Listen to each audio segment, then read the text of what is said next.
Quarter ফাইনালে France Morocco ম্যাচের সব রেফারি আর্জেন্টাইন, জানিয়ে সামাজিক যোগাযোগ মাধ্যমে চলছে আলোচনা সমালোচনা। যদি এইসব নিয়ে চিন্তিত নয় ফ্রান্স, তাদের ফোকাস ম্যাচের দিকে। এদিকে এমেরিকে না খেলা নয়, দলে অভ্যন্তরীণ কোন্দল চলছে বলে দাবি বিভিন্ন গণমাধ্যমের।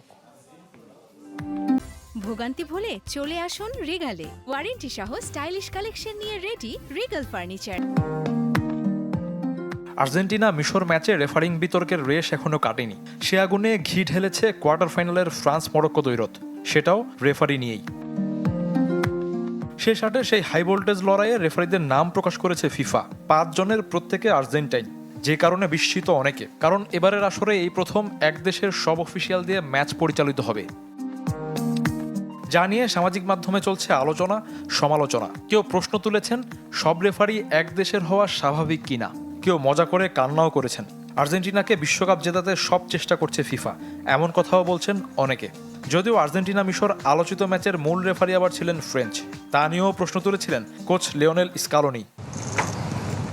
গেল কয়েক আসরের পারফরমেন্স বিবেচনায় ফ্রান্সকে আর্জেন্টিনার প্রধান প্রতিদ্বন্দ্বী ভাবা হয়, যে কারণে বিতর্ক হচ্ছে। যদিও রেফারিং নিয়ে ভাবতে নারাজ দিদিয়ার দেশমের দল। লে ব্লুদের মনোযোগ ম্যাচের দিকে। রেফারি কে এগুলো নিয়ে আগেও ভাবিনি, এখনো আমরা ভাবছি না। আমাদের ফোকাস প্রতিপক্ষ মরক্কোর দিকে। 2022 বিশ্বকাপ ফাইনালের হারের পর থেকে এ বিষয়টি নিয়ে হয়তো অনেকের তিক্ততা আছে, কিন্তু এটা খেলারই অংশ।